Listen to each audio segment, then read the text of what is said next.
अगर तुम्हारे ऊपर कोई ब्लैक मैजिक हुआ है या कुछ है तो इसका पता कैसे चलेगा? ब्लैक मैजिक मतलब प्रेत आत्मा। प्रेत आत्मा जब किसी इंसान पे, मनुष्य की बॉडी पे अटैक करती है तो वो दो ही प्लेसेस पे करती है, या उसके कंठ पे करेगी या उसके मस्तिष्क पे। जब कंठ पे करेगी उसकी वाणी बदल जाएगी, या तो बच्चे की तरह बोलेगा। मस्तिष्क पे होना मतलब वो पागलों की तरह बिहेव करेगा। मेरे को लग रहा है कि मतलब मैंने अपना बेस्ट दे दिया बट उसके बाद भी वो रिजल्ट नहीं आ रहा, तो कई लोग उसमें तंत्र विद्या यूज़ करते हैं कि क्या पता जल्दी रिजल्ट आ जाए। क्या इसका नेगेटिव इम्पैक्ट पड़ता है लोगों पे? अगर हम कोई चीज बैलेंस या प्रकृति के खिलाफ करें तो उसका नेगेटिव इम्पैक्ट पक्का आएगा। You are from Kashmir, you have faced a lot of things. बहुत कुछ देखा। 1.5 साल की उम्र में हम रात को 1:30 बजे ट्रक से भागे थे कश्मीर से, and the only thing we carried was Shivling, ancestral Shivling. और अगले दिन हमारा 5 मंजिला मकान जला दिया था उग्रवादियों ने। So hello and welcome to the Shivansh show. आज मेरे साथ बहुत ही मैं कहूँ मेरे लिए बहुत इंस्पिरेशन जिन्होंने क्रिएट करी एक लाइफ में कुछ करने के लिए, कुछ हासिल करने के लिए, कुछ अलग अलग रास्तों से, कुछ अलग अलग तरीक़ों से मेरे साथ मौजूद हैं Shilpa Dhar Khurana ma'am. Ma'am welcome to our show. Thank you. Ma'am, in respect for you and for P. Khurana sir, I want to dedicate something to you before this podcast starts. Okay. So, let's hear it out. Over to you. मैं ज़्यादा बोलना नहीं चाहूँगा इसमें। या बहुत ही it made me emotional and very very very touching lines. Thank you so much ma'am. मैं स्टार्टिंग करना चाहूँगा ma'am mister P Khurana sir, जो मिस्टर आयुष्मान खुराना सर के वेल नोन एक्टर जो हैं उनके फादर हैं। एंड मैम, आपका जो रिलेशन है सर के साथ, जो बॉन्ड रहा है, आप उनको गुरु मानते हैं और बहुत सारे इंडियंस और भी, तो उनके बारे में कुछ बताइए। और आपका जो बॉन्ड रहा है स्पेशली एक अलग टाइप का जो आपको जीवन जीने का एक विजन मिला है, उसके बारे में कुछ शेयर कीजिए प्लीज़। गुरु बिना कभी भी लाइफ में गत नहीं हो सकती। जी। तो सबसे पहले जो मेरा बॉन्ड उनके साथ रहा है वो गुरु और एक शिष्य का रहा है ना। माता पिता से भी, भगवान से भी बढ़कर गुरु होते हैं जीवन में। उनके साथ इतना कुछ सीखने को मिला, और सबसे बड़ी बात जो उन्होंने सिखाई, जो हमेशा वो मुझे कहते थे, मेरे हर इंटरव्यू से पहले मैं उनका आशीर्वाद लेती थी, और मेरे ऑलमोस्ट हर इंटरव्यू में जिक्र होता था इन लाइंस का। मिटा दे अपनी हस्ती को अगर तू मर्तबा चाहे, कि दाना खाक में मिलकर गुल्ले गुलजार होता है। तो वो हमेशा कहते थे कि अपने आप को मिटाना जिस इंसान ने सीख लिया, गुरु की शरण में जाके खुद को भूल गया जो इंसान, वो ज़िंदगी में सब कुछ पा सकता है। कुछ भी उसके लिए असंभव नहीं है ना।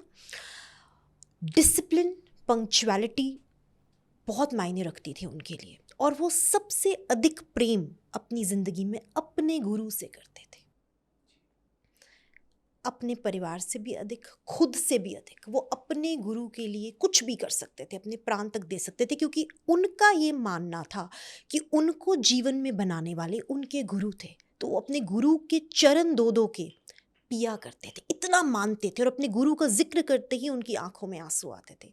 40 साल उनके जीवन के उनके गुरु के साथ उन्होंने व्यतीत किए, और उनके गुरु का बहुत अधिक योगदान रहा है उनके जीवन को बनाने में। तो मैंने तो उनसे गुरु शिष्य परंपरा और गुरु रस जो होता है वही सीखा है, और वही एक सार है जीवन को, और जीवन के हर बंधनों को, हम माया का बंधन कहें, हम मटेरियलिस्टिक डिज़ायर्स का बंधन कहें, नेम फेम का कहें, इमोशंस का कहें, हेल्थ का कहें, हर एक बंधन और हर एक जीवन के सार का जो एक तत्व है वो गुरु तत्व है। वहाँ से ही हर चीज़ आप अचीव लाइफ में कर सकते हो, inner journey and outer journey both. तो उसका जो एक गुरु मंत्र है, उसका जो एक शेष मंत्र है, एल्गोरिदम जिसे हम आज की भाषा में कहते हैं, वो मैंने उनसे सीखा। मैम, उनकी लेगेसी आगे कैरी फॉरवर्ड करना आपके लिए कितना मुश्किल है और कितना आसान, आपके शब्दों में अगर मैं कहना चाहूँ तो? मेरे लिए बहुत मुश्किल होता, अगर उनके जाने के बाद कोई हाथ नहीं थामता, जी लेकिन गौरतलब ये है कि उनके जाने के बाद ही जो उनके गुरु आगे थे, जो जी मेरे दादा गुरु हैं, उन्होंने उस चीज़ को कंटिन्यू किया। और रिस्पॉन्सिबिलिटी जब आ गई तो मैं बेफिक्र हो गई कि वो पीछे मुझे गाइड करने के लिए, तो मेरा नामकरण किया सबसे पहले। तो शिल्पाधर जैसे कि मेरा नाम है, मेरे नाम के आगे पी शिल्पाधर लगा दिया। आचार्य पी खुराना जी जो मेरे गुरु थे, उनका नाम पी खुराना नहीं था, उनका नाम था वीरेंद्र खुराना। ओके पी उनके गुरु द्वारा दिया गया था, तो उसी पी को आगे अब मैं कंटिन्यू कर रही हूँ। तो मेरे हर डॉक्यूमेंट्स में हर तरफ मैं चेंज करा चुकी हूँ। G P Shilpadhar, so P is the real legacy. तो अब तो ऐसा लगता है कि मेरे गुरु के गुरु मेरे साथ हैं, तो कंधों पे जो बोझ था एकदम हल्का हो गया। शुरुआत में बहुत हैवी लग रहा था, बट अब जब उन्हीं के क्लाइंट्स मेरे पास आते हैं और मतलब जब मैं ये सुनती हूँ लोगों से कि हाँ सेम वैसा ही उनको फील हो रहा है सेम, तो मुझे खुद पे अच्छा लगता है और मैं आंखें बंद करके अपने गुरु से कहती हूँ कि yes I made you proud. तो मेरे लिए यही अचीवमेंट है more than any money name और फेम, कि मैंने अपने गुरु का नाम जो है ज़िंदा रखा। कोई भी किताब में लिख रही हूँ, जैसे एक किताब उनके जाने के बाद मैंने लिखी, उन्हें जी डेडिकेट की। मेरा हर प्रोग्राम, मेरा हर शो, मेरी हर अचीवमेंट जब तक मैं ज़िंदा हूँ मेरे गुरु को ही डेडिकेटेड है, क्योंकि मेरा अस्तित्व और मेरी पहचान मेरे गुरु से, इसीलिए उनके नाम का पी आज मेरे नाम के आगे है। बिल्कुल मैम एस्ट्रोलॉजी में जो आपने एक मुकाम हासिल करा है, मैंने अभी एक जो आपकी लेटेस्ट न्यूज़ देखी थी वो ये देखी थी अबाउट इलेक्शंस हाँ जी, हाँ जी, जो हाँ जी, आपने हाँ जी। प्रिडिक्शन किया जी, था। जी, जी। एंड उसके अलावा भी आपने जो सेलिब्रिटीज़ की काफ़ी ज़्यादा उनकी कुंडली जो होती है वो देखी है, काफ़ी आपको एस्ट्रोलॉजी के बारे में जो भी मतलब मैं आपसे शॉर्ट क्वेश्चन ये पूछना चाहता हूँ, क्या फेस रीडिंग भी करते हैं आप? जी देखिए इसे हम अभ्यास कहते हैं, जी प्रैक्टिस कहते हैं ना। जैसे एक डॉक्टर होता है, जी उसे अभ्यास होता है और उम्र के जैसे जैसे पड़ाव में वो बढ़ता जाता है, तो उसे मतलब इंसान को देख के पता लग जाता है कि हाँ कोई तो प्रॉब्लम है ना, पेल स्किन है या कुछ है, वैसे ही हमें पता लग जाता है। परंतु एक सर्जन जब ऑपरेशन करता है, उसके इक्विपमेंट्स, औजार, बहुत गहरी बात कह रही हूँ, उसके साथ होते हैं ऑपरेशन थिएटर में। अगर वही सर्जन हमें सड़क पे चलता हुआ मिले, तो वो औजारों के बिना है, अपने शस्त्रों के बिना है, तो वो ऑपरेशन नहीं कर पाएगा। डॉक्टर बिना स्टेथोस्कोप के बता नहीं पाएगा, है ना। इसी तरह हमारा जो प्रोफेशन है, हमारे भी शस्त्र होते हैं, हमारे अस्त्र शस्त्र औजार होते हैं। तो हम लोग भी जैसे अपनी गद्दी पे बैठते हैं जो गुरु के माध्यम से दी गई होती है, तो गद्दी पे हम बकायदा सब कुछ बता देते हैं, जो भी हमें कोई पूछना चाहे या जो भी है ना, बता देते हैं पूरी तरह। और कई चीज़ें कई बार नज़र आती हैं चलते फिरते, बट हुक्म नहीं होता, क्योंकि हम गद्दी पे ही बताने की इजाज़त होती है। गद्दी मीन्स जो आपकी एक जगह होती है जिसे आपने सिद्ध किया होता है। मैम एस्ट्रोलॉजी में काफ़ी ये क्वेश्चन आता है, मतलब जो स्पेशली मेरे माइंड में है कि हम लोग जो हमारे साथ हो रहा है वो सब क्या पहले से लिखा हुआ है, या जो हम अभी जो काम कर रहे हैं हम्म उनके वजह से जो रास्ता बनता है, या वो लिखा हुआ है, या पहले से सब कुछ लिख के आ रखा है और हम बस कर रहे हैं जो करना है? ऐसा कहा गया है पुराणों में, शास्त्रों में, कि जन्म से पहले जब आत्मा होती है वो अपना जीवन खुद तय करती है। ऑप्शंस उसके पास होते हैं based on the past life Karma, कि ये 3-4 ऑप्शंस हैं, आप किस परिवार में जाना चाहते हो, ये लाइफ आपकी आगे होने वाली है। जी तो डेस्टिनी जो है एक तो प्रीडेस्टाइंड है, बहुत हद तक हमारी गतिविधियाँ जीवन की जो है प्रीडेस्टाइंड है, परंतु हम अपने जीवन की डेस्टिनी चेंज कर सकते हैं, लेकिन इसमें कुछ कंडीशंस हैं। केवल और केवल जीवन और मृत्यु के बीच में जो आपकी यात्रा है उसमें आप तब्दीली ला सकते हैं, चेंजेस ला सकते हैं। मृत्यु को कोई नहीं चेंज कर सकता, जन्म को कोई नहीं चेंज, जन्म और मृत्यु ईश्वर के हाथ में है, ठीक है। लेकिन चॉइसेस जो हम बीच में लेते हैं, अगर हम, मैं एक उदाहरण के तौर पे, एग्जाम्पल के तौर पे कहती हूँ, शादी का योग किसी इंसान का है, उसकी डेस्टिनी में है कि 2 साल में शादी हो जाएगी, ठीक है। अब अगर वो शादी करे ही ना और वो 2 साल निकल गए, तो वो चॉइस उसकी थी, डेस्टिनी में था, योग बन रहा था। तो ये अंतर है डेस्टिनी का और सेल्फ चॉइस का। चॉइसेस को हम हिंदी में कर्म कहते हैं। कर्म की फ्री विल हमें दी गई है, क्यों? जैसे फंडामेंटल राइट्स होते हैं और फंडामेंटल ड्यूटीज़ होती हैं इन कॉन्स्टिट्यूशन ऑफ इंडिया, आपने सुना होगा, ड्यूटीज़ हमें करनी ही करनी है। जो राइट्स हमारे हैं वो हमारे ऊपर है, हम राइट करें या नहीं करें। हम नहीं फंडामेंटल राइट्स करेंगे, इलीगल काम करेंगे तो हम गुनहगार हो जाएंगे। इसी तरह ईश्वर ने हमारे हाथ में कर्मों की डोर दी है। हम जैसे कर्म करेंगे वैसा ही हमारा आने वाला कल, भविष्य काल में हमारा आगे जितने भी जन्म हम लेते हैं, जो भी हमारा आफ्टर लाइफ होता है, वो उस पर डिपेंड करता है। कर्मों की छूट हमें दी गई है। ऑप्शंस प्लेटर में हमें ईश्वर देता है, जैसे भोजन रखा जाता है, और हमारे ऊपर है कि हम डाइट कंट्रोल कर रहे हैं, ये खाएं या वो खाएं, है ना। चॉइसेस हमें हमेशा भगवान जो है देता ही देता है। मैम एस्ट्रोलॉजी भी ठीक है बट आपका अब एक अलग प्रोफेशन में बात करूँगा जो बहुत ही अलग हटके है, वो है एक्टिंग, जी सिंगिंग, जी डायरेक्शन, जी राइटिंग, जी इन शॉर्ट आर्टिस्ट कह लो आप। जी जी जी जी तो मैम इतनी सारी चीज़ें हैं, जी। मैनेज कैसे होती हैं? पहले तो सबसे पहले तो जब बहुत ही अच्छा सवाल है वैसे आपका, ऐसा सवाल मुझे बहुत एजेस में कोई पूछ रहा है। जी एक समय पे मैं एक चीज़ करती हूँ, जैसे अगर मैं किताब लिख रही हूँ तो मैं डेडिकेटेडली सिर्फ किताब लिखूंगी। ऑथर भूल गए, आपने राइटिंग कहा या था, sorry as an author authored 6 books. तो मैं जब लिखने बैठती हूँ सिर्फ लिखूंगी, जब वो पब्लिशिंग के लिए चलेगी फिर मैं सेकंड टास्क उठाऊंगी। मैं एक उदाहरण देती हूँ, आज शाहरुख खान है फॉर एग्जांपल, वो डिफरेंट मूवीज़ कर रहा है ना, या कोई भी एक्टर है, तो वो एक मूवी में अलग किरदार निभा रहा है, दूसरी मूवी में अलग किरदार निभा रहा है, एक समय पे एक मूवी कर रहा है, डेट्स एडजस्ट कर रहा है। तो हम जिंदगी में भी अलग अलग किरदार निभा रहे हैं। बिल्कुल। तो जब हम एक किरदार से निकलते हैं सिंगर के, फिर दूसरे किरदार में जाते हैं, फिर तीसरे किरदार, बीच में पर्सनल लाइफ आ जाती है। ऐसे ही बस मैं अपने किरदार निभाई जा रही हूँ, एक टाइम पे मैं सारी चीज़ें नहीं कर रही हूँ। मैम आपने कभी ऐसे कोई चूज़ करा है, मतलब एस्ट्रोलॉजी कि ठीक है यार ये पिक्चर मुझे नहीं लगता सही जाने वाली है, या ये सॉन्ग मुझे नहीं लगता होने वाला है, इसको छोड़ दो, एस्ट्रोलॉजी की मदद लेके? नहीं, मैंने एस्ट्रोलॉजी की मदद कभी नहीं ली, टू बी ऑनेस्ट। उसका कारण ये है कि जब हम गुरु के अंडर होते हैं तो हमें हुक्म नहीं होता कि हम अपनी कुंडली खुद देख सकें। जी तो हम दूसरों के लिए करने के लिए पैदा हुए हैं, जी हमें हुक्म होता है हम दूसरों के लिए करें, हम अपने लिए क्यों नहीं करते हैं। उसका मेन कारण ये है कि अपने लिए जब भी इंसान कुछ भी देखता है तो उसमें सबकॉन्शियसली एक सेल्फिशनेस आ जाती है, अच्छा ही आना चाहिए, अच्छा ही आना चाहिए। और अगर बाय चांस कुछ नहीं आया तो वो नेगेटिव हो जाता है खुद को लेकर, है ना। और दूसरी चीज़, तो जब गुरु के अंडर आ जाते हो तब ये चीज़ें मायने नहीं रखती, ग्रह चाल, एस्ट्रोलॉजी, है ना, with all due respect to it. But जब आप गुरु के स्वत के, गुरु की ब्लेसिंग्स के अंडर होते हो, तब आप इन चीज़ों से फिर आप गुरु के मार्गदर्शन से चलती हो। हाँ, मैं अपने जीवन में हर कदम अपने गुरु से पूछ के लेती हूँ। जब से मैंने गुरु धारणा की, उससे पहले की लाइफ अलग थी, पूछ के लेती हूँ। अगर वो मुझे किसी चीज़ के लिए मना करेंगे तो मैं नहीं करूँगी, इवन अगर वो मुझे ऑन द फेस बहुत गॉडी लगे, बहुत लाइमलाइट वाली लगे, बहुत अच्छी लगे, टेम्पटिंग लगे, I will not do it. और अगर कोई चीज़ वो मुझे एज सिंपल एज दैट बोल दें कि अभी पानी पीना है, जो कि मुझे प्यास भी ना लग रही हो, मैं पीऊँगी। तो माई गुरु इज़ माई, आप समझ लो, मतलब एस्ट्रोलॉजी से भी बढ़कर सब कुछ। Back to acting, you are an author and everything, but मुझे जो सबसे ज़्यादा इंस्पायर करा है आप में, वो है आपकी जर्नी स्टार्टिंग से एंड आज तक। You have faced a lot of things. मतलब मैं सीरियसली मैं कल रात सो नहीं पाया, आई एम टेलिंग यू।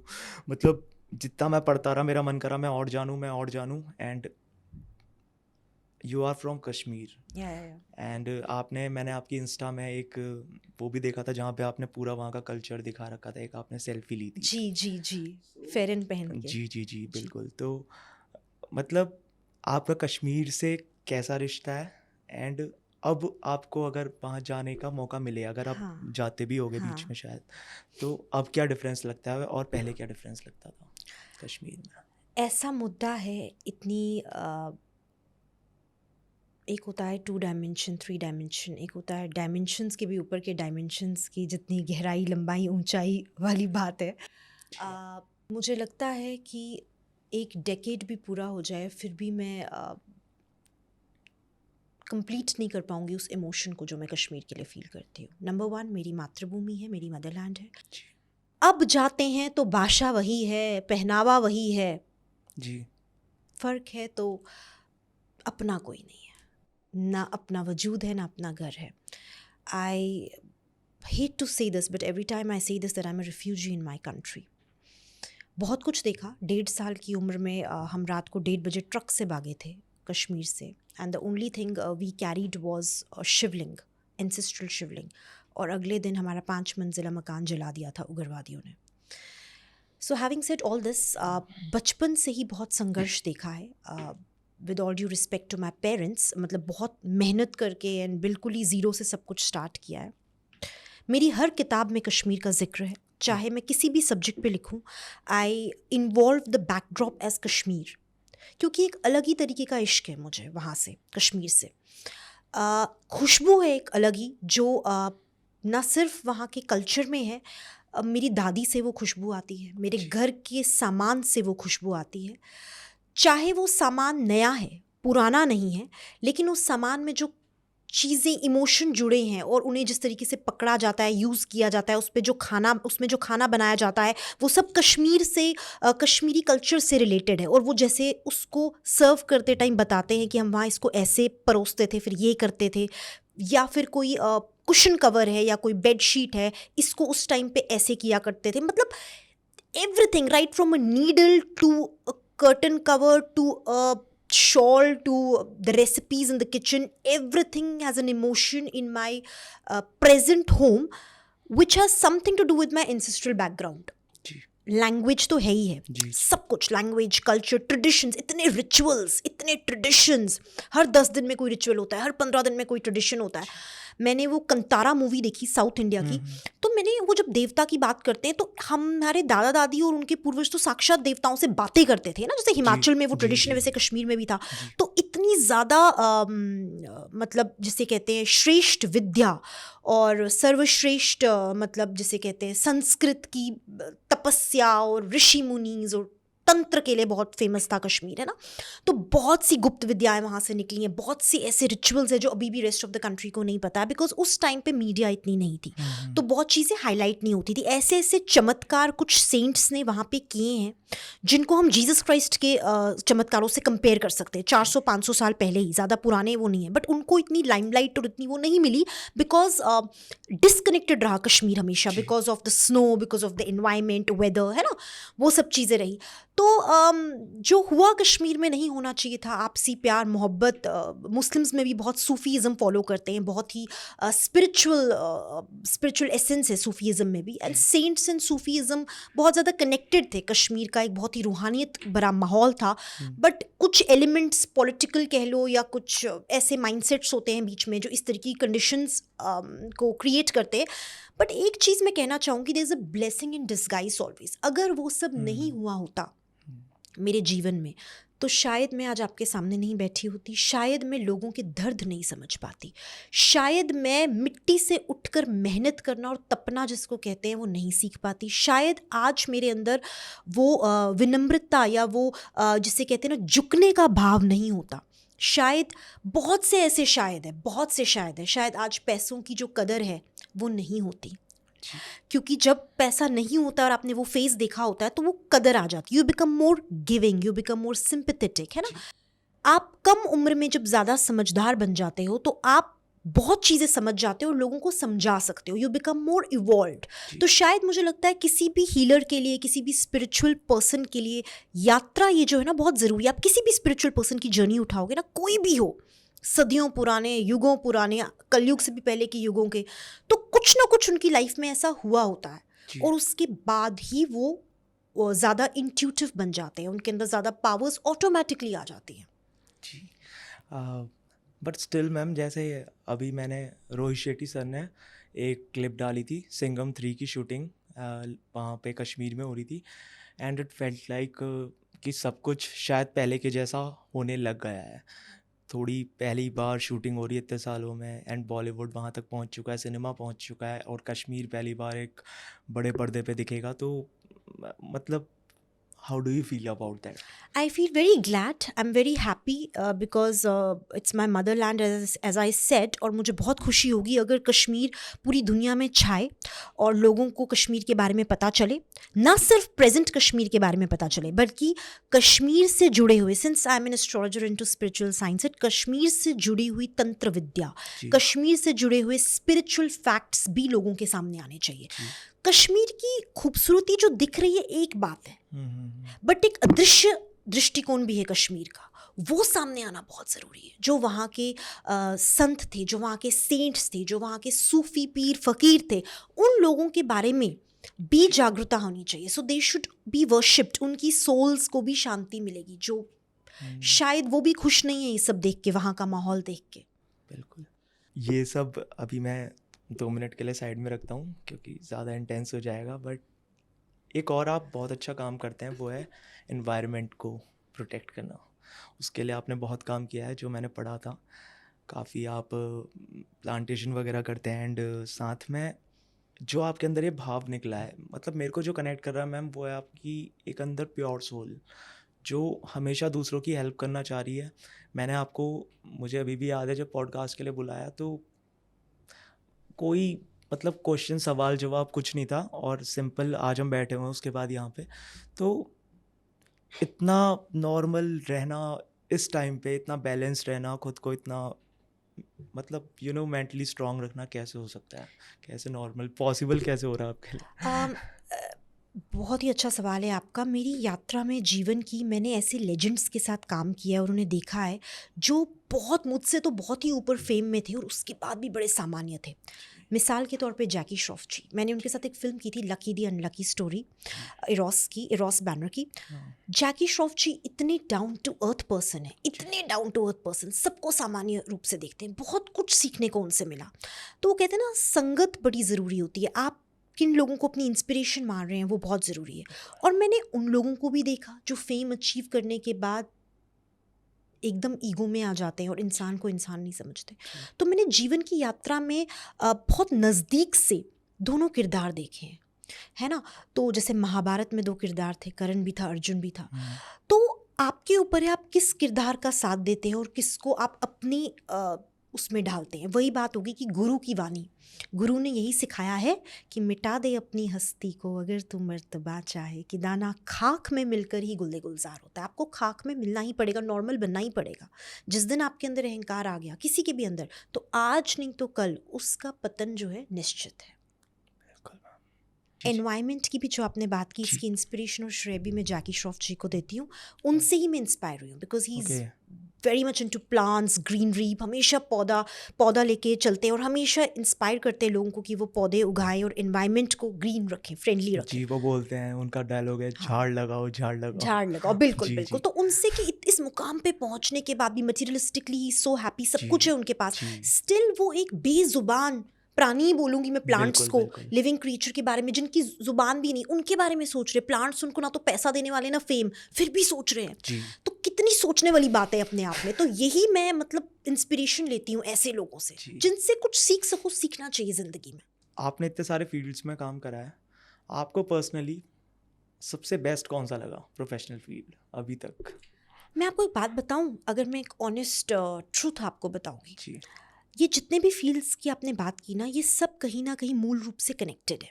जब हम आध्यात्म की बात करते हैं, स्पिरिचुअलिटी की बात करते हैं, एस्ट्रोलॉजी की बात करते हैं, है ना, हम जब लोगों की पीड़ा को सुनते हैं तो हम उनके किरदार में घुस जाते हैं और फिर हम उसे सॉल्व करने की कोशिश करते हैं। अगर मैं अपने किरदार में रहूँगी, मैं लोगों का दर्द कभी नहीं समझ पाऊँगी। By profession I am an engineer, मैंने इंजीनियरिंग की है, और जब मैं इंजीनियरिंग कर रही थी उसमें हमें बहुत कुछ सिखाते हैं, कारपेंट्री भी, ये भी वो भी, और हमें टफ बनाते हैं कि हम हर डेडलाइन को फेस कर सके ज़िंदगी में। जब आप एक प्रोफेशनल कोर्स करके निकलते हैं, वेदर इट इज़ इंजीनियरिंग और एनी प्रोफेशनल कोर्स, आप लाइफ को ना बड़े अलग दृष्टिकोण से देखते हैं। आपके लिए सब कुछ साइंस है। जब हम एक्टिंग भी करते हैं, हम अलग अलग किरदारों में होते हो। I enjoy acting like anything, है ना। I enjoy writing also, because जब मैं लिखती हूँ ना, मुझे ऐसा लगता है मैं नहीं लिख रही हूँ, मुझे हुक्म हो रहा है। मैं 15 साल की थी जब मैंने पहली किताब लिखी थी, और जो वो किताब है वो लगता ही नहीं है कि कोई, मतलब ऐसा लगता है कि वो दैट्स बीन गाइडेड। और मुझे उस टाइम पे ऐसे ऐसे ख्वाब आने और ऐसे ऐसे लगना कि मुझे कोई हुक्म हो रहा है, और मैं सिर्फ लिखती थी। जैसे ऑटोकैड राइटिंग होती है ना, पेन उठाया और लिखा, और पता नहीं कहाँ से थॉट्स आ रहे हैं, और कोई एम नहीं है, कुछ सोच के नहीं लिखा जा रहा है। तो राइटिंग को मैं क्या बोलूँ, अब स्पिरिचुअली बोलूँगी ना जी। इसी तरह मेरे लिए एक्टिंग बहुत स्पिरिचुअल है. If I am acting, I am not acting for fame, जैसे थिएटर आर्टिस्ट होते हैं. आई एम एक्टिंग बिकॉज मैं उस टाइम पूरी तरह शून्य में चली जाती हूँ. शून्य के भाव में जाके खुद को भूल के किसी और किरदार में. That is meditation, that is आध्यात्म. तो मेरे लिए एक्टिंग, राइटिंग और एस्ट्रोलॉजी तीनों आध्यात्म है. तीनों ही आपस में जुड़े हुए हैं. एंड तीनों को जब मैं करती हूँ, मैं उसमें पूरी तरह एब्जॉर्ब होके उसको पूरी तरह एंजॉय करके करती हूँ. यही तीन है. और हाँ, इसके अलावा बाकी जो चीज़ें हैं उसके बारे में मैं इतना ज़्यादा उसमें इन्वॉल्व नहीं हूँ जितना मैं स्पिरिचुअल, जैसे आप एस्ट्रोलॉजी कहते हैं, एक्चुअली मैं खुद को ऑकल्टिस्ट कहती हूँ बिकॉज मैं एक साइकिक हूँ. लाइक तांत्रिक जैसे हम लोग ओके कहते हैं, ओके उसमें मैं ज़्यादा हूँ. एस्ट्रोलॉजर भी हुई हूँ. उसके साथ साथ acting plus writing, these 3 things, इसमें मैं खो जाती हूँ बस. Wow ma'am, you talked about तंत्र विद्यास. मेरे को इस बारे में जानने का मतलब जो ब्लैक मैजिक है जी एक्चुअली, जी उसके बारे में मैं थोड़ी सी बात करना चाहूँगा. लोगों ने इसका बहुत शायद गलत इस्तेमाल किया है जी और अभी भी लोग कर रहे हैं जी. हिडनली, पता नहीं चल रहा है. तो अगर तुम्हारे ऊपर कोई ब्लैक मैजिक हुआ है या कुछ है तो इसका पता कैसे चलेगा? अगर किसी इंसान के जैसे मेरे फैमिली मेम्बर किसी के साथ हो गया तो मैं कैसे पता लगाऊं उसको देख के, या क्या उसके लिए उपाय करूं बाद में? तो उस चीज़ के बारे में. स्टेजेस होते हैं, जी कई स्टेजेस होते जी. हैं जब कोई विक्टिम बन जाता है.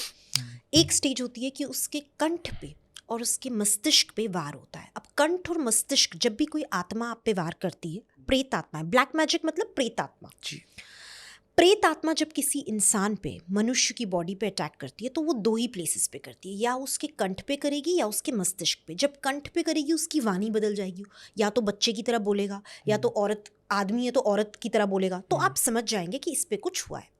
सेकेंड सिम्टम इज मस्तिष्क पे होना, मतलब वो पागलों की तरह बिहेव करेगा, उसका माइंड हिप्नोटाइज हो जाएगा, कुछ और ही अनाप शनाप बातें करेगा, है ना. तो कुछ पहले आप उसको डॉक्टर के पास लेके जाएंगे, साइकेट्रिस्ट के पास लेके जाएंगे, फिर वो बोलेगा औजा पीर फकीरों के पास भी लेके जाओ. ये सेकंड सिम्टम होता है, ठीक है. थर्ड सिम्टम होता है जब कोई इंसान जिसकी पर्सनल कुंडली में एस्ट्रोलॉजर बोलता है ग्रह सब कुछ अच्छे चल रहे, बढ़िया चल रहे, लेकिन फिर भी जीवन में बाधाएं हैं, फिर भी काम नहीं बन रहे, अड़चने, मीन्स किसी ने कुछ ना कुछ करा हुआ है. चौथा केस हो गया कि एक लॉन्ग टर्म हेल्थ इशू से आप जूझ रहे हैं, बेड रिडन है, और जबकि आपकी कुंडली कहती है कि आपको इस टाइम पे कोई हेल्थ इशू होना ही नहीं चाहिए, यू यंग, यू फिट, और अचानक से कुछ हो गया. तो जो ये अचानक वाली चीज़ें होती हैं ना, इन्हें अक्सर ब्लैक मैजिक से जोड़ा जाता है. परंतु उसके बाद भी, ये सब सिम्टम्स देखने के बाद भी, आप किसी ब्लैक मैजिक एक्सपर्ट के पास जाते हो. अघोरी हो गया, तांत्रिक हो गया, ओझा हो गया, पीर हो गया, फकीर हो गया. इसमें बहुत सारे जैसे कहते हैं ना, किरदार होते हैं बहुत सारे. हाँ, किरदार इज द राइट वर्ड, ठीक है. तो अब आप मुझे पूछेंगे कि कैसे पता चले कि हमें कौन से तांत्रिक के पास जाना है, या पीर के पास जाना है, या दरवेश के पास जाना है. इसमें क्या होता है, जैसे रेडियो चैनल्स होते हैं, उनकी फ्रीक्वेंसी होती है. जो 92.3 पे फ्रीक्वेंसी पकड़ेगा वो 91.4 पे नहीं पकड़ेगा. Radio waves. इसी तरह भूत प्रेत आत्माएं वेव्स होती हैं, रेडियो वेव्स की तरह होती हैं. इनको ट्यून इन हर भूत और हर आत्मा को हर तांत्रिक ट्यून इन नहीं कर सकता. हर तांत्रिक और हर पीर ओझा की भी एक फ्रीक्वेंसी होती है. किसी की इतनी होगी, किसी की इतनी होगी, किसी. तो जो ये कहते हैं ना हम सब कर सकते हैं, रॉन्ग है. जो ये कहते हैं हम ये केस कर सकते हैं, दूसरा केस हम नहीं कर सकते हैं, राइट है. क्योंकि हर तांत्रिक के लिए पॉसिबल ही नहीं है हर केस को करना, ह्यूमनली पॉसिबल नहीं है. कुछ एक्सपर्ट्स होते हैं किसी तरीके के ब्लैक मैजिक सॉल्व करने में, कुछ एक्सपर्ट्स होते हैं किसी तरीके के करने में, कुछ होते हैं जो 90% सॉल्व कर सकते हैं, कुछ होते हैं जो 100. तो कहने का ये मतलब है कि जब आप एक्सपर्ट के पास जाएंगे, वो आपको डायग्नोज करेगा, फिर वो आपको बता सकेगा कि हाँ मैं ये सॉल्व कर सकता हूँ या नहीं कर सकता हूँ. फिर उनके अपने शस्त्र अस्त्र, अलग अलग तरीके, टेक्निक्स होती हैं जिससे वो ट्यून इन करके उसकी फ्रीक्वेंसी में उसको हटा सकते हैं, प्रेत आत्मा को. मैंने जहाँ पे सुना था मैम एक जगह पे, वहाँ पे ये था कि जो आत्मा होती हैं, जो भी मतलब ये शक्तियाँ होती हैं, ये मतलब हमारी एक इलेक्ट्रोमैग्नेटिक फील्ड होती है, उसको मतलब जैसे हमें एनर्जी के लिए खाना चाहिए तो उनको ईएमएफ चाहिए होती है, वो इलेक्ट्रोमैग्नेटिक फील्ड. और जो ये अक्सर घोस्ट बस्टर्स आते हैं जो ये पकड़ते हैं भूतों को, वो उसी मशीन का यूज़ करते हैं, ईएमएफ डिवाइस का, उनकी फ्रीक्वेंसी पता लगाने को कि आसपास में कितनी दूर हैं वो. तो मैं आपसे पूछना चाहता हूँ कि तंत्र विद्या के केस में आपने कभी ये फील करा है कि कोई आत्मा आपके बहुत नज़दीक हो या अराउंड आसपास घूम रहे हो कुछ? हमने जो सिद्धियाँ की होती हैं गुरु की माध्यम से, तो हम जी। सिद्धियों में भूत प्रेत और आत्माओं से बातें अक्सर करते हैं गद्दी पे बैठ के। जब भी हमारे सामने कोई ऐसा केस आता है तो we have to communicate, it is a necessity, because अगर हम कम्युनिकेट नहीं करेंगे हम सामने वाले का केस सॉल्व नहीं कर पाएंगे, ठीक है। तो ये हमारे लिए एक आम बात है, उनकी प्रेजेंस भी फील होती है, वो कान में आके बात करके भी चले जाते हैं, है ना। वो हमारे कंट्रोल में उस पर्टिकुलर पीरियड में रहते हैं और उसी पर्टिकुलर गद्दी पे रहते हैं, उसकी भी एक ड्यूरेशन होती है, और वो आप अगर सिद्ध हैं उस चीज़ में तभी कर सकते हैं और गुरु के हुक्म से कर सकते हैं, ठीक है। तो ये प्राचीन काल में 9th सेंचुरी में एक राजा थे, जी। उन्होंने, जैसे आज के टाइम पे हम यूनिवर्सिटी कहते हैं, उन्होंने उस टाइम पे विश्वविद्यालय कहते थे, तांत्रिक विद्याओं का मध्य प्रदेश में ग्वालियर के पास, वहाँ पे एक जगह है जहाँ पे सिखाया जाता था बकायदा, लाइक इंस्टीट्यूट। 64 योनियों का मंदिर उसे कहा जाता है। 64 कमरे थे वहाँ पे। पार्लियामेंट ऑफ इंडिया जो है उसका structure is inspired by that structure. अगर आप Wow. उसे गूगल करेंगे it exactly looks like Parliament of India. हर कमरे में एक शिवलिंग था और हर कमरे में 64 योनियाँ थी। जो देवियाँ थी वहाँ पे, उनको उठा के म्यूजियम में आज के टाइम पे रख दिया और शिवलिंग वहाँ पे हैं। तो प्राचीन काल में 9th सेंचुरी में तंत्र विद्या जो थी बहुत ज़्यादा प्रोमिनेंट थी हमारी कंट्री में, राजा महाराजाओं के टाइम में। It was a part of the dharma, part of Shaivism, क्योंकि अघोरी तंत्र जो है शिवाइज्म से निकला है। अघोरी तंत्र की जो किताब है वो शिवजी कहा जाता है अपने लेफ्ट हाथ में पकड़ के रखते हैं, ठीक है। सो तंत्र में जो एक साइड है वो अघोरीइज्म की है, अघोरी तंत्र की है, और वो शिवाइज्म से निकला है और वो सिखाया जाता था। तो वहाँ पे लोग जाते थे, लोग नहीं, जो सीखना चाहते थे। 300 फीट ऊंचा पहाड़ है जिसके ऊपर ये बना हुआ है, और वहाँ जाके वो विद्या हासिल करते थे। आज भी वहाँ पे लोग जाते हैं घूमने या देखने के लिए, तो वो स्ट्रक्चर वहाँ पे बना हुआ है और उसका नाम ही 64 विश्वविद्यालय के नाम से वो माना जाता था, मशहूर था, मध्य प्रदेश में। तो कहने का मतलब है ये चीज़ें सिखाई जाती थी पहले। हमारे जो राजा महाराजा थे प्राचीन काल में, उन्हें भी आभास होता था इन चीज़ों का, इसलिए वो हर चीज़ अपने गुरु से पूछ के करते थे, तांत्रिकों से, एडवाइजर्स से, है ना, पूछ के करते थे, क्योंकि उनको पता था शक्तियाँ हैं, अदृश्य शक्तियाँ हैं, ठीक है। लेकिन फिर ब्रिटिशर्स आ गए, उन्होंने हमारी कंट्री पे रूल किया, तो हमारी जो ये चीज़ें थी, जो हमारा प्राचीन मतलब टेक्स्ट था, जो रिच विद्या थी, उसको उन्होंने डिस्ट्रॉय कर दिया।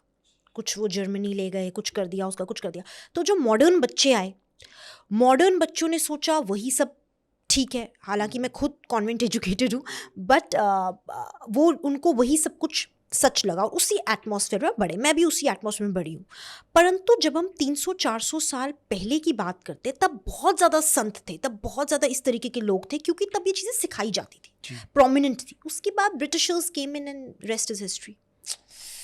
ना सिर्फ हिंदुस्तान में, ना सिर्फ इंडिया में, बल्कि विश्व में कई ऐसी कंट्रीज़ हैं जो भूत प्रेतों को इतना मानती है। एक कंट्री है अर्जेंटीनिया। यहाँ पे एक जगह है बॉन्स एरीज, कैपिटल है अर्जेंटीनिया का। यहाँ पे अगर आप अभी भी जाएंगे तो टूरिस्ट प्लेस है, ग्रेवयार्ड है। वहाँ देखने वाली क्या बात है ग्रेवयार्ड में, वहाँ पे एक 7th प्रेसिडेंट था उस जगह का। तो मरने से पहले लोग अपनी आफ्टर लाइफ की प्लानिंग पहले ही कर देते हैं कि हम अच्छी ज़िंदगी एज अ भूत प्रेत आत्मा हम भटके ना। तो वो क्या करते हैं, जहाँ उन्होंने ग्रेव बनानी होती है ना, वहाँ घर बनाते हैं और वहाँ पे फ्रिज, टीवी, जो भी अपना पलंग, बिस्तरा, खाना, मेडिसिन, और उनके जो आगे लोग होते हैं, है ना, जो भी उनको मानते हैं या जो उनकी फैमिली होती है, फ्रेंड सर्कल होता है, आगे के आगे वो उनके मरने के बाद आज भी वहाँ पे मेडिसिन रखते हैं। एक्सपायर हो गई है तो हटा देंगे, फ्रेश खाना रखने रोज़ जाते हैं, ठीक है। बेड शीट्स चेंज होती है, पिलो कवर्स चेंज होते हैं, और ऐसा माना जाता है कि उस जगह के जो स्पिरिट्स हैं, गोस्ट्स हैं, वो वहीं रहते भी हैं। वो फिर दाएं बाएं कहीं जाते भी नहीं, क्योंकि उनको आशियाना मिल जाता है। ऐसे बहुत सारे एग्जाम्पल्स है। एक बंदा था डेविड करके अर्जेंटीना में, जो फेमस केस है वहाँ का। उसको अपनी लग्जरियस लाइफ चाहिए थी डेथ के बाद, तो वो इतना बिलीव करते हैं गोस्ट में। उसने क्या किया, उसने अपनी सेविंग सब कुछ खर्चा कर दिया, फैंसी ग्रेवयार्ड बना के अंदर उसका पूरा वो, और अभी भी माना जाता है कि जो उसकी डेथ के बाद वो वहीं रहता है और हॉन्ट करता है उस प्लेस को, मतलब उसकी गोस्ट को देखा भी गया है। ऐसे ही एक किस्सा हुआ था, एक यंग कपल घूमने गया था और एवलांच आ गया, उनकी डेथ हो गई। और जब उस लड़की की डेथ हुई, शी वॉज वेरी यंग, तो पैरेलली किसी और कंट्री में उसका डॉग था, उसकी भी डेथ वहाँ हो गई, तो उसकी याद में डॉग की भी जगह बनाई वहाँ पे, और उस जगह पे उसका पूरा वो जैसा उसका बेडरूम था लड़की का, उसके टॉयज वॉयज सब वहाँ पे रखे गए, और उस चीज़ में उन्होंने ग्लास वर्क का यूज़ किया, स्टोन्स का यूज़ नहीं किया बनाने में, क्योंकि स्टोन से ही डेथ हुई थी। इतना इंटीग्रेट और इतना ज़्यादा डिटेलिंग में वो लोग वहाँ पे जाते हैं, और आज भी उस परंपरा को निभा रहे हैं। मतलब उनके लिए वो ग्रेवयार्ड नहीं है, टूरिस्ट प्लेस है, और सबसे ज़्यादा इन्वेस्ट वहाँ होता है, और उसको सजाया जाता है, और वहाँ पे उनके घर है बकायदा, और बेडशीट्स आज भी फ्रेश एंड क्लीन रखी जाती है कि वो आत्मा के यहाँ सोएगी, और उसका वॉर्डरोब है, उसके कपड़े, उसके मेडिसिन, उसकी परफ्यूम, सब कुछ जो भी उस सोल से रिलेटेड है, और आज भी उस परंपरा को जो है निभाया जा रहा है वहाँ पे। तो ऐसे ऐसे मतलब केसेस हैं, ऐसी ऐसी एग्जाम्पल्स हैं, और लोग शौक से करते हैं। जैसे मैंने 7th प्रेसिडेंट की एग्जाम्पल दी, उनको शौक था कि डेथ के बाद मेरा ऐसा होना चाहिए। उनकी जो भी शौक है, अपनी इन्वेस्टमेंट्स, अपनी सेविंग्स, वो डेथ के बाद अपने फैंसी ग्रेवयार्ड और फैंसी ग्रेवयार्ड हाउस में लगाते हैं। एक लड़की ने बनाया था एक पैसेज ग्रेवयार्ड के साथ कि जब मेरी डेथ हो जाए, मुझे कोई तंग करने ना आए, तो पैसेज के अंदर मेरा घर हो। तो अब वो हॉन्टेड पैसेज हो गया, उसके अंदर वैसे ही कोई नहीं जाता है। तो ऐसी ऐसी चीज़ें आज भी है, मौजूद है रियलिटी में, और ना सिर्फ इंडिया में। अफ्रीका की बात करेंगे तो वुडू कल्चर, ब्लैक मैजिक कल्चर इतना स्ट्रांग है वहाँ पे, तो एक मार्केट लगती है बाकायदा, जहाँ इन चीज़ों का सामान भी मिलता है। तो वहाँ पे इतना ओपनली इस चीज़ को करते हैं, है ना।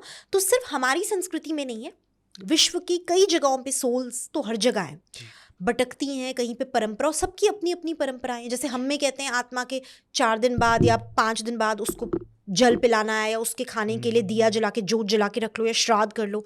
वहाँ वो ग्रेवयार्ड पे रोज ये चीज़ें कर रहे हैं। वाओ, ये एक बहुत अलग चीज़ जानने को मिली है। जाके सर्च करो, और प्लीज़ कमेंट्स में बताओ जो भी है। कई मतलब हमारे लाइफ में ऐसी चीज़ें होती हैं जो हमें पता है हम अचीव कर सकते। मतलब फॉर एग्जांपल मैं एक शो लेता हूँ, मतलब एक नॉर्मल एक शो है हमारा, हमने वो शो करा, फॉर एग्जांपल यही शो है ठीक है। अगर मेरे को लग रहा है कि मतलब मैंने अपना बेस्ट दे दिया, बट उसके बाद भी वो रिजल्ट नहीं आ रहा, तो कई लोग उसमें तंत्र विद्या यूज़ करते हैं कि क्या पता जल्दी रिजल्ट आ जाए। मतलब कुछ भी चीज़ जल्दी हासिल करने के लिए, जो मुझे समझ में आया, तो मतलब लोग वही करते हैं कि जल्दी से जल्दी मिल जाए, और उसके लिए पूजा पाठ। तो क्या इसका नेगेटिव इम्पैक्ट पड़ता है लोगों पे? जी, अगर हम कोई चीज़ बैलेंस या प्रकृति के खिलाफ करें तो उसका नेगेटिव इम्पैक्ट पक्का आएगा। हर धर्म, चाहे बुद्धिज़्म हो, लॉर्ड बुद्धा ने भी यही प्रीच किया कि बैलेंस इंपॉर्टेंट है। अब बैलेंस क्या हुआ? अगर आप एक एम रख रहे हैं ज़िंदगी में कि मुझे ये करना है और मुझे ये पाना है, और उसके लिए आप तपस्या कर रहे हैं, पूजा पाठ कर रहे हैं, ठीक है, तो आप किसी को नुकसान नहीं पहुंचा रहे, आप किसी का काम नहीं खराब कर रहे, आप अपनी गति के लिए इस्तेमाल कर रहे हैं विद्या को, वो सही है।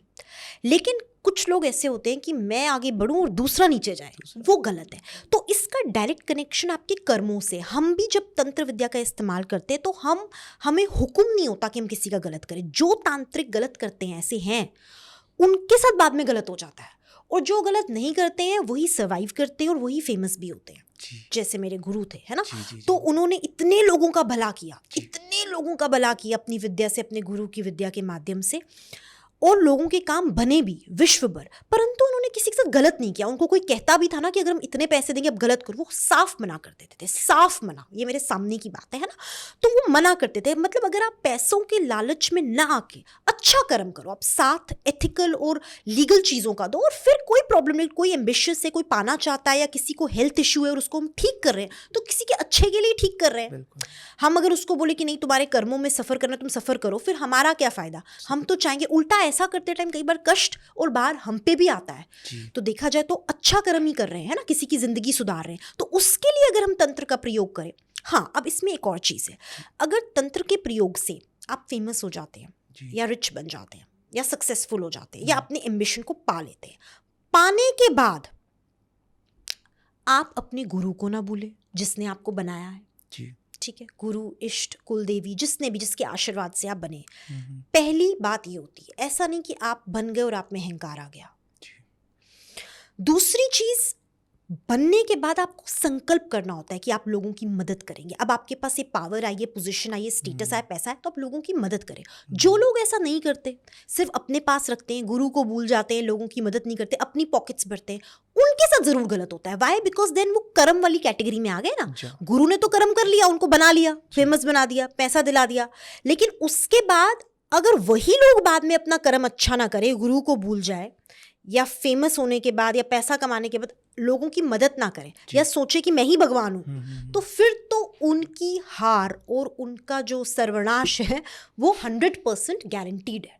जी मैम, एक स्टोरी और उठ के आई थी दैट सर ने आयुष्मान सर के नाम के आगे डबल के लगाया था जी फॉर हिज जी करियर जी एंड जी ऑल. जी जी. तो क्या ये कितना सच है और इसके पीछे की स्टोरी क्या है? ये स्टोरी ऐसी है कि खुराना जी जो मेरे गुरु थे, उन्होंने ये चेंजेस अपने गुरु के कहने पे करे थे. जो उनके गुरु थे, जो पीछे से जहाँ से शक्तियाँ चल रही हैं हमारी, उन्होंने उन्हें कहा था कि अपने बच्चों के नाम में चेंजेस करिए और चेंज करने के बाद चेंज आएगा. इससे हम कहते हैं गुरु नामकरण.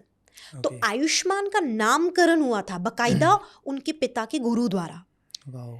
जिसके बाद ही चीज़ें जो है वो चेंज हुई. And this is a fact. जी.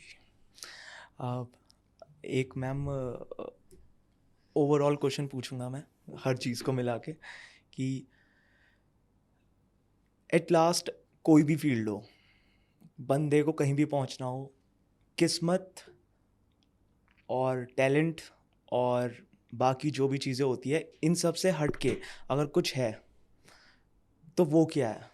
मतलब गुरु है, गुरु से भी आगे कोई चीज़ें हैं, या मतलब इंसान के अंदर वो क्या क्वालिटीज़ होनी चाहिए जो उसको एक सक्सेसफुल आदमी बनाती है, एक उसका वो खुद एक ब्रांड बनता है. जब मैं उसके लिए पूछ रहा हूँ.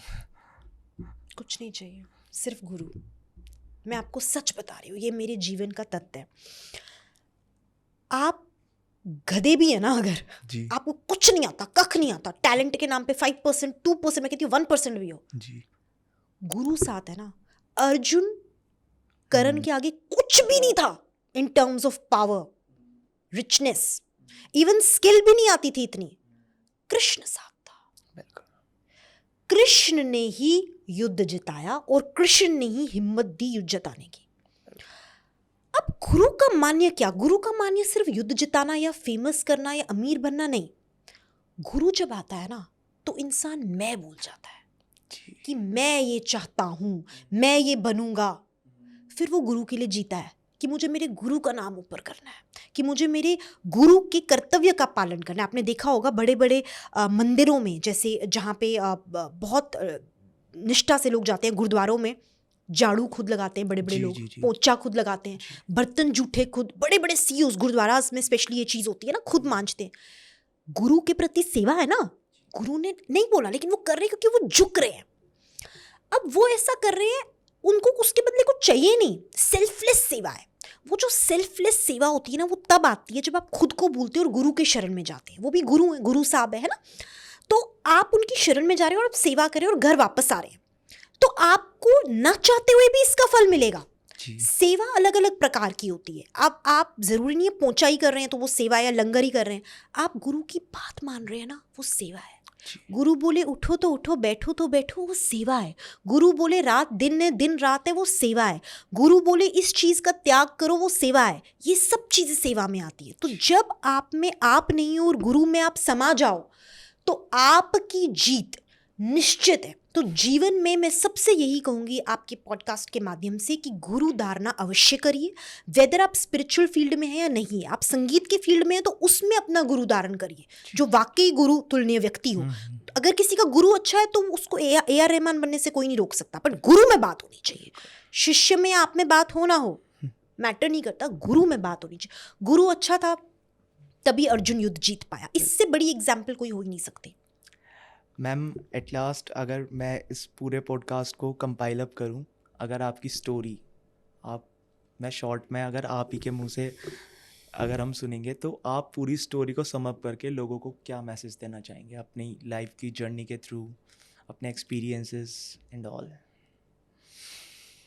ज़िंदगी में सब्र रखना बहुत ज़रूरी है, जो आजकल की यूथ में नहीं है. हम चाहते हैं सब कुछ हमें ऐसे मिल जाए, शॉर्टकट से मिल जाए. जो चीज़ ऐसे मिलती है ना, वो ऐसे चली भी जाती है. बड़ी गहरी बात है.